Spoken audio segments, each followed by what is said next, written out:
주의 소유가 님이 가까우니.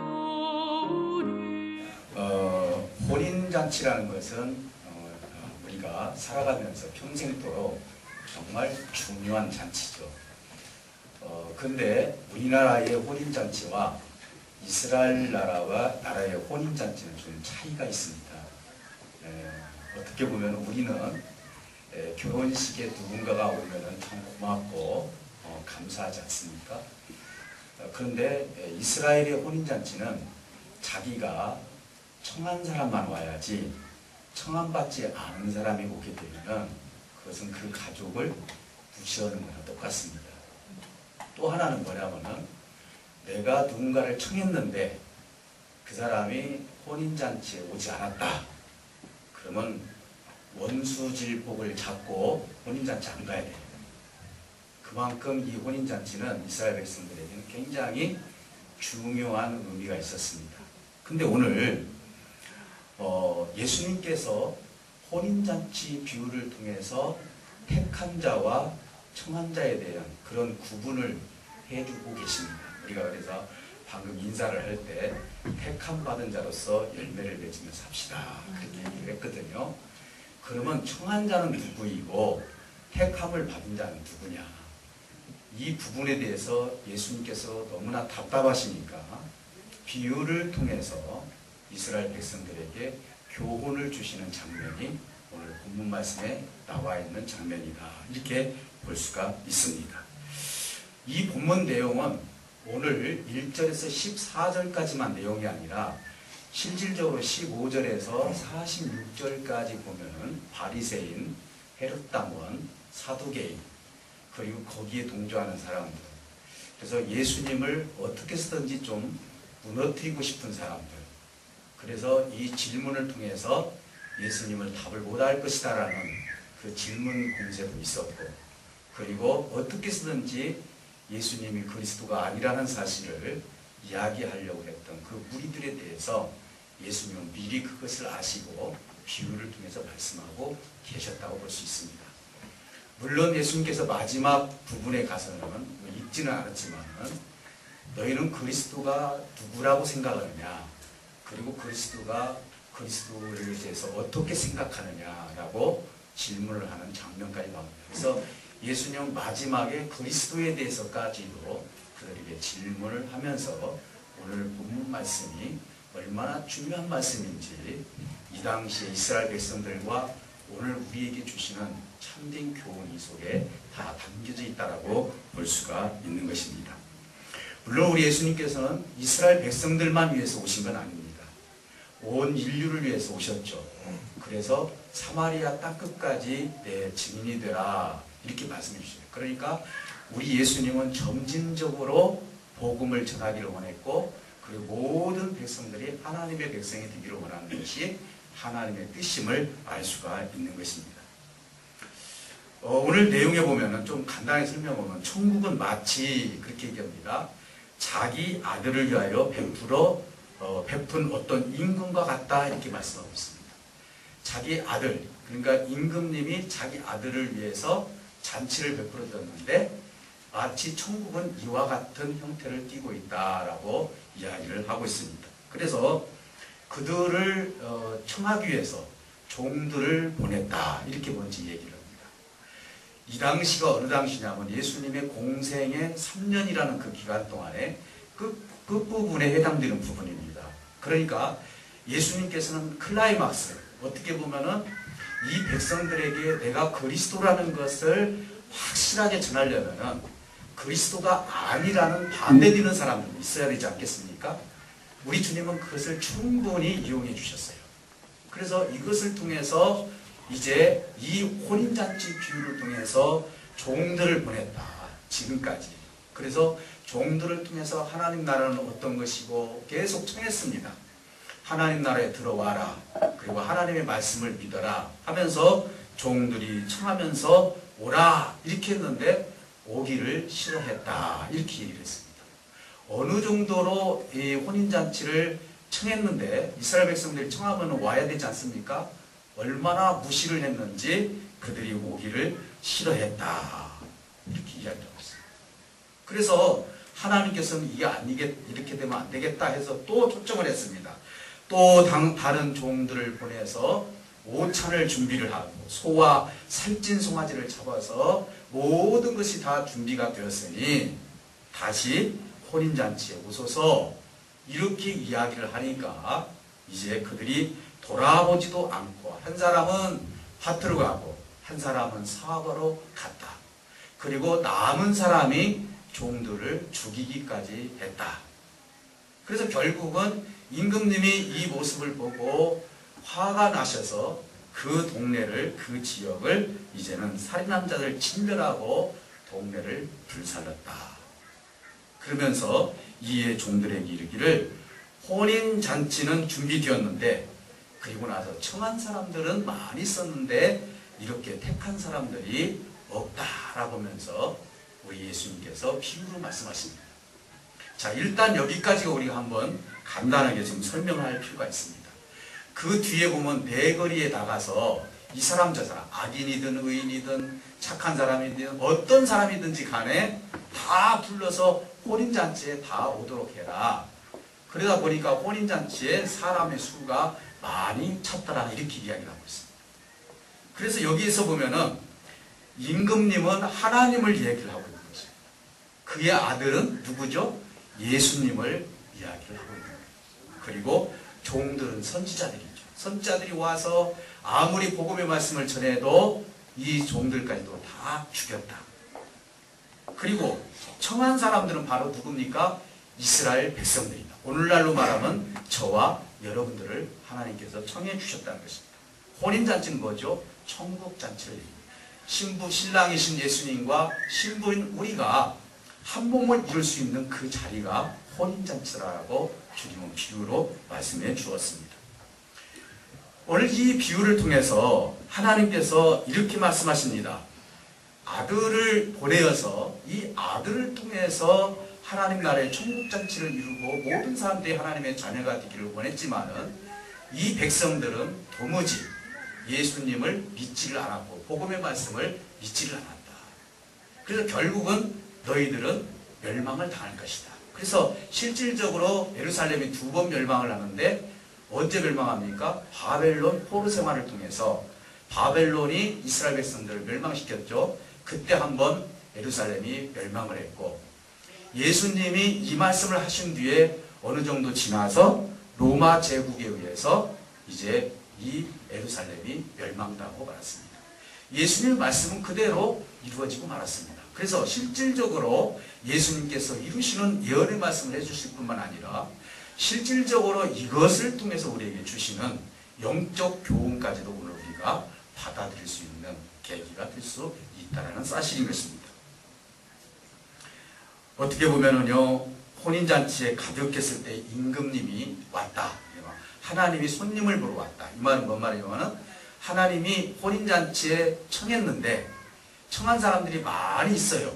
그랬는데 거기에 보니까 예복을 입지 않은 한 사람이 있더라 했습니다. 여러분 보세요. 악인이 됐든 선인이 됐든 누구든지 다 올 수 있는 자리가 하나님의 교회입니다. 그렇죠. 그랬는데 결과적으로 예복을 입지 않은 한 사람이 있었다. 그래서 하나님께서 물어보는 것입니다. 너는 왜 어찌해서 예복을 입지 않았느냐? 라고 이야기를 하니까 이 사람이 성경에서 보니까 한마디도 하지 못했다. 그러니까 하나님께서 뭐라고 하십니까? 임금님이 저기서 말하면은 이들 손과 발을 묶어서 바깥 어두운 곳에 던져라. 거기서 이를 갈면서 있을 것이다. 라고 이야기하면서 그 끝에 내가 청한 사람은 많이 있지만은 택함을 받은 사람은 적도다. 라고 하나님께서 말씀하시는 장면입니다. 여러분 그러면은 청함은 뭐고 택함은 뭐고 그리고 예복을 입은 사람은 무엇을 나타내는 것인지 이것을 우리가 분명하고 확실하게 알아야 될 줄 믿습니다. 여러분 청함이라는 클레토스라는 말입니다. 클레토스. 그러니까 하나님부터 청함을 받았어요. 내가 초청장을 받은 것은 클레토스로서 청함을 받았습니다. 이스라엘 백성들은 하나님께서 예수님을 이 땅에 보내주셔서 초청장을 보냈습니다. 근데 안 받는 거예요. 내가 그 앞에 있어도 자꾸 저 사람이 하나님을 갖다가 모독을 한다라고 이야기를 하고, 그리고 저가 어떻게 하나님의 아들이 될 수 있느냐고 하면서 믿지를 않는 거예요. 클레토스, 청함을 내가 했는데도 불구하고 오지를 않는 거예요. 그래서 그 다음에 온 사람들이 누굽니까? 예루살렘이 멸망을 했다. 이 말은 이스라엘 백성들이 그것을 받아들이지 않으니까 하나님께서는 이방인들을 초청했다. 물론 하나님의 계획이 다 그 속에 들어가 있습니다. 그래서 내거리라는 것, 동서남북 어디를 가서든지 누구든지 하나님의 몸된 교회에 채워 넣어라. 이렇게 말씀하고 있는 것입니다. 그래서 청함을 받았다는 건 클레토스라고 얘기를 합니다. 그럼 우리가 클레토스 수준에 머물러서는 안 된다는 것이죠. 동참을 해야죠. 저와 여러분들은 지금 클레토스 청함을 지금 받고 있습니다. 그러면 이 수준에서 끝나게 되면 문제가 생길 수밖에 없다는 것이죠. 그렇다면 뭐냐? 택함을 받았다는 건 뭐냐? 거기에 예자가 하나 들어간다. 에클레토스라는 겁니다. 택함을 받았다는 것입니다. 하나님으로부터. 이 잔치에 참여했다는 것이죠. 그러면은 에클레시아라는 말은 뭔 말입니까? 교회라는 것인데, 이것은 바로 에클레토스, 다시 말씀드리면은 청함을 받고 택함을 받은 자의 무리가 에클레시아, 주님의 몸된 교회라는 것입니다. 저와 여러분들은 에클레시아 속에 들어있다는 사실을 믿으시기를 주님으로 축복합니다. 여러분들은 청함만 받은 성도들이 아니라 택함까지 받은 성도인 줄 믿습니다. 그렇다면은 오늘 이 시간 여기서 예복이라는 것이 무엇이냐? 이걸 우리가 분명히 알아야만이 정말로 내가 택한 사람인지를 알 수가 있는 것입니다. 오늘 가끔 보면은 물론 많은 사람들이 천국을 가서 체험을 하고 옵니다. 제가 그것을 무시하는 거 아닙니다. 하나님의 나라에 가면 그런 현상들이 있겠죠. 그러나 오늘 현실 속에서 내가 예복을 입는 행위는 무엇인가를 먼저 알아야 된다는 것이죠. 우리는 가끔 보면 믿음에 대한 설명이 부족할 때가 많습니다. 여러분들에게 당신은 믿음이 무엇이라고 생각합니까? 라고 물어봤을 때 대부분 보면은 하나님 믿고 기도하고 무엇인가 하나님을 위해서 일을 열심히 하면 하나님께서 모든 것을 들어주신다. 그래서 나는 하나님을 그렇게 믿는다. 라고 그렇게 대답할 수 있습니다. 여러 가지로 믿음에 대한 개요를 여러분들이 설명할 수 있습니다. 그러나 저는 단호하게 말씀을 드립니다. 믿음이라는 것은 두 가지의 의미가 있습니다. 하나님에 대해서 성실하고 진실했느냐. 하나님이 사랑하는 백성들을 향해서 성실하고 진실했느냐. 이거거든요. 우리가 하나님 앞에 열심히 기도하고, 그렇죠? 하나님께 많은 것을 드렸다고 해서 하나님의 나라에 가서, 그래, 너 수많은 것을 나에게 주었구나. 나에게 드렸구나. 네가 이런 일들을 너무너무 많이 했구나. 그래, 나의 능력을 이렇게 많이 행했구나. 이것을 물어보지 않는다는 것이죠. 왜? 주님께서 내가 너 모른다고 했을 때 다 얘기하지 않습니까? 주님을 위해서 구제도 하고 능력도 행하지 않았습니까? 그럼에도 불구하고 왜 나를 모른다고 하십니까? 우리가 생각할 때는 하나님 앞에 무엇인가를 시간을 들여서, 물질을 들여서, 내 생활을 들여서 무조건 무엇인가 많이 하는 그것이 믿음 있는 자로 착각하는 경우들이 있습니다. 이것은 믿음이 없어도 선을 통해서 가난한 사람, 아프리카에 굶어 죽어 가는 사람, 이 사람들에게 얼마든지 구제하고 얼마든지 그들에게 많은 것을 줄 수 있는 거예요. 만약에 하나님께서 구원의 조건을 그렇게 갖췄다면 우리는 드리지 못한 사람은 구원을 받을 수 없다는 사실이 결과가 나올 수밖에 없는 것입니다. 그러면 하나님이 무엇을 우리에게 요구하고 계십니까? 정말 하나님의 형상을 입은 자로서 네가 하나님의 성실함과 진실함을 통해서 하나님을 그렇게 사랑하고 주님을 그렇게 진실하게 따랐느냐, 이것을 얘기하는 거예요. 보세요. 둘째 아들이 들어왔을 때 당신의 아버지께서 주었던 그 재산을 다 탕진했는데도 불구하고 너 왜 내가 준 재산을 탕진했느냐라고 묻습니까? 안 묻습니까? 하나도 묻지 않습니다. 그저 내가 너를 잃었는데 내가 너를 찾았다. 네가 온 것이 나에게는 기쁨이다. 그러면서 잃어버린 아들을 내가 찾았다고 그 한마디만 하는 것입니다. 이것은 무엇을 말합니까? 나를 내가 종으로 삼아 주시옵소서라는 마음, 내가 정말 잘못됐다는 마음, 아버지 없이는 내가 살 수 없다는 마음을 가지고 주님 앞에 왔을 때, 그것이 바로 어떻게 보면 둘째 아들이 성실하게 주님 앞에 왔고, 그리고 진실하게 아버지를 찾는 행위가 아니겠습니까? 오늘 과연 저와 여러분들은 하나님에 대해서 어떤 예복을 지금 입고 계십니까? 우리는 옷이라는 것은 뭡니까? 정말 비싸고 좋은 옷을 입으면 그 사람이 더 아름답고 값어치 있게 보일 수도 있습니다. 그러나 하나님은 그것을 보시는 것이 아니라 그 마음의 중심을 보신다고 말씀하셨습니다. 정말 나에 대해서 네가 성실하냐? 나에 대해서 진실하냐? 그럼 내가 택함을 받았다면은 과연 나는 하나님에 대해서 성실했는지 진실했는지 내가 스스로 알 수가 있다는 것이죠. 이웃에 대해서는 여러분 어떻게 생각하고 계십니까? 여러분, 하나님의 형상을 입은 모든 백성들은, 모든 사람들은 하나님의 사랑을 받을 모든 조건들이 있고 자격이 있다는 사실인 것입니다. 주님은 뭐라고 말씀합니까? 내가 섬기려고 이 땅에 온 것이 아니라 너희를 도리어 섬기려고 왔다라고 말씀합니다. 섬김을 받으려고 온 것이 아니라 섬기려고 내가 왔다라고 주님 말씀하십니다. 하늘에 계신 하나님의 아들이신 예수님도 우리 인생을 섬기려고 오셨는데, 우리는 과연 하나님의 형상을 입은 백성들을 얼마나 성실하게 섬기고 진실하게 대해주고 계십니까? 만약에 내가 하나님 앞에 왔을 때 하나님 앞에 성실했고 진실했고 내 이웃에 대해서 성실했고 진실했다면 그것이야말로 아름다운 예복이 될 수 있다는 사실을 믿으시기를 주님으로 축복합니다. 사랑하는 성도 여러분, 오늘 이 시간 우리는 무엇보다도 이 믿음의 옷을 입어야만이 정말로 하나님 나라의 택한 자로서의 열매를 맺는 거예요. 내가 그 나라에 가봐야만이 내가 택함을 받았는지 안 받았는지 가봐야 한다. 여러분 그렇게 생각하지 마시고 내 안에 정말로 하나님에 대해서 성실하신가, 하나님에 대해서 진실하신가, 이웃에 대해서 성실하신가, 이웃에 대해서 진짜 진실하게 대하고 있는가, 이걸 보면 벌써 그분은 택함을 받은 자다 이 말이에요. 믿습니까? 오늘 저와 여러분들은 그렇게 하나님 앞에 아름다운 열매를 드리시기를 주님으로 축복합니다. 그런데요, 예수님의 이 청함에 오지 않고 비방하고 그리고 예수님의 그 삶을 무너뜨리려고 했던 무리들이 3번 나옵니다. 오늘 이 뒤는 읽지는 않았지만 그 부분을 간단하게 몇 가지만 말씀을 드려보도록 합니다. 예수님이 이 말씀을 하신 다음에 바리새인들이 어떻게 보면 울분이 생겼습니다. 그래서 이 바리새인들이 예수님 앞에 나왔습니다.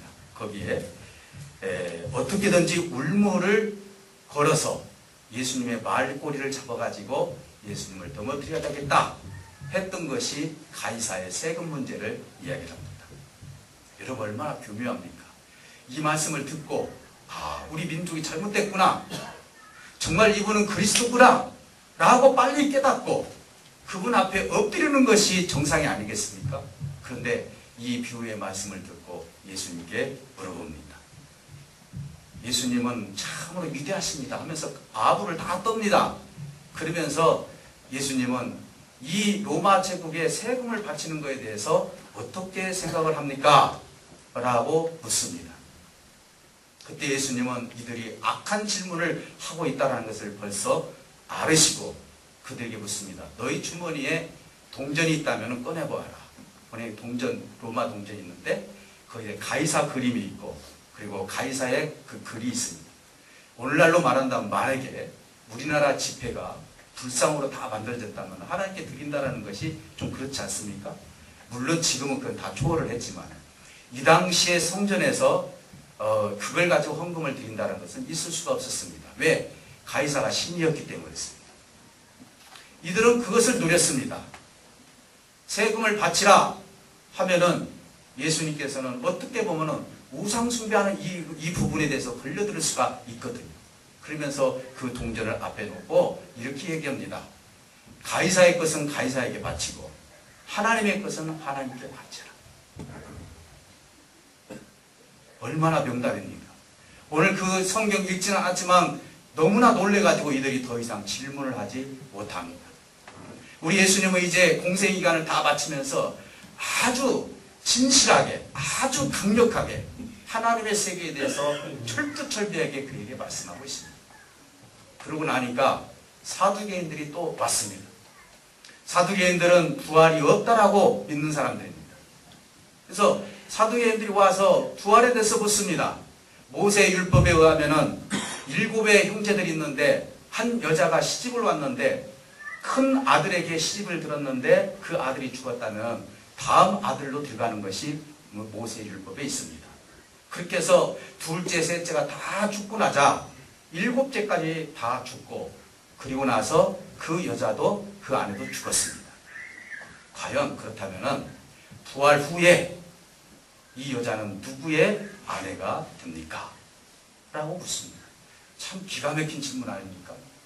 우리 주님은 이렇게 말씀하십니다. 부활 후에는 시집가고 장가가는 일도 없고 너희들이 천사와 같을 것이다 라고 주님이 말씀하십니다. 이들은 계속 주님을 어떻게 쓰든지 넘어뜨리려고 하고 있습니다. 그리고 나서 바리새인들이 듣기에 그래도 바리새인들은 이제 부활에 대해서 인정을 하니까 이제는 뭐라고 말하는 거니? 예수님께 나가서 한 율법사가 묻습니다. 선생님이요, 그렇다면은 가장 큰 계명이 어떤 계명입니까? 라고 묻습니다. 왜 묻습니까? 바리새인들은 율법주의자입니다. 우리는 법을 잘 지키고 있습니다. 그러니 이 중에 가장 큰 계명이 있다면은 우리는 그 계명을 지킬 수 있습니다. 어떤 면에서는 아주 교만한 마음으로 주님께 이야기하고 있습니다. 주님은 말씀합니다. 하나님 위로는 하나님을 사랑하고 아래로는 내 이웃을 사랑하라는 것이 율법의 뭐라고요? 강령이니라. 예수님은 율법을 무시할 줄 알았습니다. 그러나 율법에 써 있는 것이 분명히 하나님을 사랑하고 이웃을 사랑하는 것이 당연한 것이고 이것은 율법의 강령이고 반드시 이 삶을 통해서 믿음으로 지켜나가야 될 것이라고 말씀하고 있는 것입니다. 여러분, 믿음이 뭡니까? 위로는 하나님을 사랑하고 성실하게 사랑하고 성실하게 진실하게 우리 주님을 사랑하는 거 아니겠습니까? 아래로는 이웃을 사랑하고 이웃을 진실하고 성실하게 그들을 대하는 거 아니겠습니까? 오늘 바리새인들의 그 질문에 예수님은 정확하게 대답을 해주셨습니다. 마지막으로 예수님은 질문을 합니다. 바리새인들이 모여있는 상태에서 이렇게 말합니다. 그리스도에 대해서 어떻게 생각하느냐? 라고 물어보니까 다윗의 자손이다 라고 말씀합니다. 그러면서 예수님 말씀합니다. 시편 110편에 있는 말씀을 인용을 합니다. 그 말씀을 한번 읽어보도록 하겠습니다. 시편,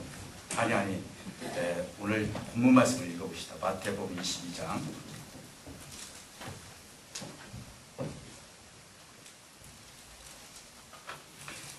41절에서부터 46절까지 한번 다 같이 읽어보겠습니다. 시작. 바리새인들이 모였을 때에 예수께서 그들에게 물으시되 너희는 그리스도에 대하여 어떻게 생각하느냐? 누구의 자손이냐? 대답하되 다윗의 자손이니라. 이르시되 그러면 다윗이 성령의 감동이 되어 어찌 그리스도를 주라 칭하여 말하되 주께서 내 주께 이르시되 내가 내 원수를 내 발 아래에 둘 때까지 내 우편에 앉아 있으라 하셨도다 하였느냐. 다윗이 그리스도를 주라 칭하였은즉 어찌 그의 자손이 되겠느냐 하시니 한마디도 등이 대답하는 자가 없고 그날부터 감히 그에게 묻는 자도 없더라. 아멘. 다윗이 말하기를 후손이라고 했지만은 오늘 44절에 보면은 주께서 그랬습니다. 신약성경과 구약성경이 다른 것은 신약성경에는 여호와란 말이 한마디도 안 나옵니다. 그래서 예수님께서는 뭐라고 말씀합니까? 44절, 이것을 구약적인 개념으로 제가 읽어드린다면 여호와께서 내 주께 이르시되, 그러니까 오늘 어떻게 다윗이 자기 후손이라 하면서 그리스도를 나의 주라고 고백할 수가 있느냐? 그러니 내가 어떻게 다윗의 후손이 될 수 있느냐? 이 말이죠. 우리 주님은 먼저 계셨던 분이에요. 창조가 되지 않는, 그리고 예수 그리스도로서 이 땅에 오셔서 하나님의 아들로서 오셨는데 왜 너희들은 현재 나를 인정하지 않느냐? 이와 같은 말이 똑같은 얘기 아니겠습니까? 이 당시에 예수를 그리스도라고 고백을 하게 되면 출교를 당하고 말았습니다.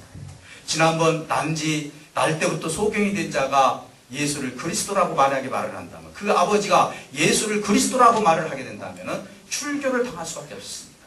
그래서 이들은 예수님, 자기 앞에 계신 예수님을 그리스도로 인정하지 않으려 했습니다. 우리 주님은 과감히 말합니다. 너희들이 혹시 청함을 받기는 받았지만은 택함을 받지 못한 자들인지도 모르겠다. 바리새인들, 사두개인들, 헤롯 당원들, 그리고 유대인들, 십자가에 못 박혔던 그들이 정말로 진실로 주님의 진심을 깨닫지 못한다면은 택함을 아무리 청함을 받았다 할지라도, 이스라엘 백성들이 아무리 하나님의 자녀라고 너희들이 자부한다 할지라도 그 청함에 응하지 못하고 하나님의 인격을 통해서, 믿음을 통해서 성실하게 진실하게 우리 예수 그리스도를 통해서 하나님을 너희들이 진실로 믿지 못한다면 너희들은 택한 백성이 될 수 없다라고 우희적으로 이야기하고 있는 내용입니다. 오늘날 많은 교회가 그렇습니다. 왜 그렇죠? 청함을 받았지만은 택함을 받은 자가 있고, 청함만 받고 택함을 받지 못한 자가 있기 때문에 그렇습니다. 주님은 말씀하십니다. 한 무리 속에 양이 있고 염소가 있고, 한 무리 속에 알곡이 있고 쭉정이가 있다고 말씀해 주셨습니다. 저는 저번에도 말씀드렸지만 우리 분산 열린교회는 알곡이고 하나님의 어린 양들이고, 그리고 하나님을 또 택함받던 백성으로서 진실하게 성실하게 주님을 믿는 백성들이 이곳에서 머물게 해달라고 저는 개척 때부터 지금까지 기도해 왔습니다.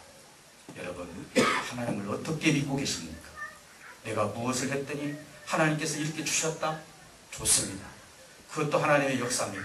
그러나 잊지 말아야 될 것이, 과연 나는 하나님을 어떤 마음을 가지고 성실하게 진실하게 그분을 지금 대하고 있는지, 하나님의 형상을 입은 아무리 어리석고 아무리 가난하고 아무리 병드는 사람이라 할지라도 하나님의 마음으로, 주님의 마음으로, 예수님이 제자들의 발을 닦는 마음으로 그들을 성실하게 대하고 진실하게 대하고 있는지, 만약에 이웃을 그렇게 사랑하고 하나님을 그렇게 사랑한다면 저와 여러분들은 정말 반드시 택한 백성이라는 사실을 믿으시기를 주님으로 축복합니다. 오늘 우리 모두는 정말 택한 백성으로서 하나님의 풍성한 열매를 맺을 수 있는 저와 여러분들이 되어야 될 줄 믿습니다. 여러분, 이 세상에서 살면서 능력도 좋습니다. 하나님께 바치는 것도 좋습니다. 하나님께 드리는 것도 좋습니다. 그러나 절대로 잊지 말아야 될 것이 뭡니까? 과연 나는 하나님을 어떻게 생각하고 있는지. 오늘 저와 여러분들은 마치 자판기처럼 하나님 이것 주십시오, 저것 주십시오 하면서 나의 필요만 채워주시는 하나님으로 생각하시는지, 아니면 내 두려움만 하나님께서 잠재워 주시는 하나님으로 생각하시는 것인지, 아니면은 하나님 없이는 내가 살 수 없을 뿐더러 하나님을 통해서 내가 성실함과 진실함으로 그분을 나의 전부로 생각하면서 여러분들이 지금 살아오고 계시는지. 그날에 내가 너를 보았고 알았고 내가 너를 들었다, 너의 숨소리까지 내가 듣고 내가 너를 지금까지 사랑해왔다 하면서 그날에는 하나님께서 저와 여러분들을 안아주시고 너는 내 아들이다, 내 자녀다라고 말씀하실 때가 올 것입니다. 이때까지 여러분 택한 백성으로 살아가시기를 주님으로 축복합니다. 오늘 기도할 때 하나님, 내가 이제는 청함만 받은 것이 아니라 택한 사람으로서 하나님 앞에 성실하고 하나님 앞에 진실하고 내 이웃에 성실하고 내 이웃에 진실하게 원합니다. 하나도 내가 마음으로 미워한다거나 그들을 질책한다거나 그것이 아니라 정말 하나님의 사랑을 공급할 수 있는 사람이 되기를 여러분 꼭 기도하셔서 오늘 택한 자로서 기름 부음을 받을 수 있는 시간